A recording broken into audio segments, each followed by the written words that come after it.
नमस्कार। एक और क्वेश्चन हम लोग सॉल्व कर लेते हैं। सीडीएस 2024 में आया हुआ था। What is the smallest natural number n such that ये जो नंबर है 1 से लेके n+1 ये डिविजिबल हो 910। अच्छा, 910 एक ऐसा नंबर है जिसको अगर फैक्टराइज करके अगर आप देखो तो क्या आएगा। 9 1 10 को अगर फैक्टराइज करो तो 13 7 या 91 तो होता ही है, उसमें 10 एक्स्ट्रा है।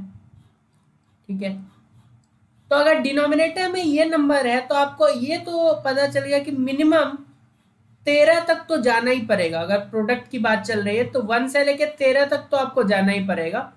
और यहाँ पे स्मॉलेस्ट की ही बात कही गई है, क्योंकि अगर लार्जेस्ट की बात होती तब तो 910 तक जाते हम। ठीक है, लार्जेस्ट नंबर ऊपर 910, लेकिन ऊपर 910 बनाना वैसे पॉसिबल नहीं है, क्योंकि 1 से लेके वो मे बी पॉसिबल हो जाए। मुझे नहीं लगता है कि 1 2 3 इन सबको मल्टीप्लाई करे तो ये नंबर बन पाएगा। ठीक है, तो जो भी है, क्योंकि फैक्टोरियल्स के वैल्यूज ऐसे नहीं होते। फैक्टोरियल के क्या क्या वैल्यूज होते हैं, 1 then 2 then 6 then 24 120 then 720 then I think 5040। इसमें कहीं कहीं 910 तो आता नहीं।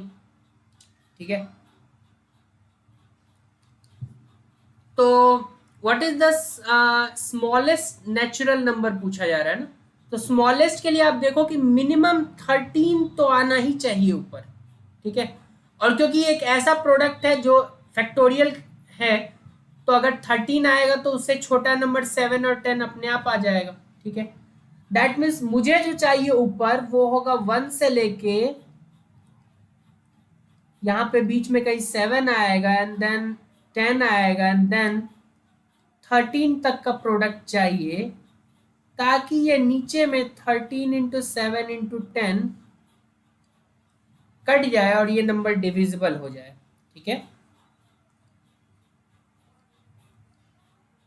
क्लियर है।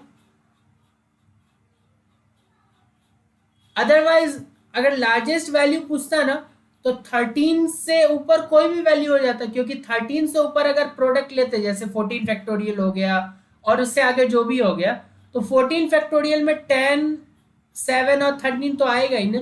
15 फैक्टोरियल में 10 7 13 तो आएगा ही ना। मतलब 13 फैक्टोरियल से ऊपर जो भी नंबर लो उसमें 10 7 और 13 तो आएगा ही।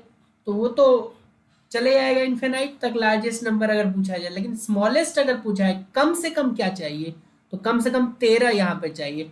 और जल्दीबाजी में आंसर नहीं करना है, क्योंकि यहाँ पे जो सेटअप दिया हुआ है ना वो 1 से लेके n तक नहीं है कि डायरेक्ट हम n = 13 आंसर दे दें।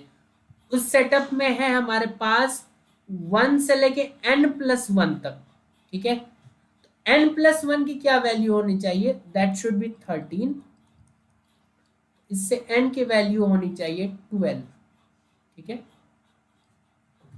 क्यों, क्योंकि जब n की वैल्यू आप 12 रखोगे तो 1 से लेके यहाँ 12 आएगा और यहाँ 13 आएगा, और ये आ गया n-1 would be 11, n-2 will be 10, n-3 will be 9, n-4 will be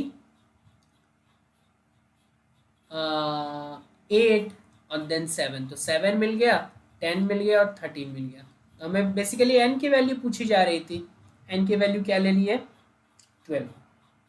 I hope clear हो गया। क्वेश्चन आसानी था, बट मैं समझाना चाह रहा था कि मोटिव क्या था। इस तरीके के बहुत सारे क्वेश्चन कभी कभी पूछ लेता कि नीचे 2 पावर n है तो n के स्मॉलेस्ट वैल्यू बताओ, 4 पावर n है नीचे 6 पावर n है, ऐसे नीचे 10 पावर n है 24 फैक्टोरियल है ऊपर, नीचे 10 पावर n है, तो बताओ कि 10 की क्या वैल्यू होनी चाहिए मिनिमम। ठीक है, ऐसे n की क्या वैल्यू होनी चाहिए मिनिमम। तो ऐसे क्वेश्चंस पूछते रहते हैं। आपको एक बार क्लियर हो गया तो आप ट्राई तो कर ही सकते हो क्वेश्चंस को।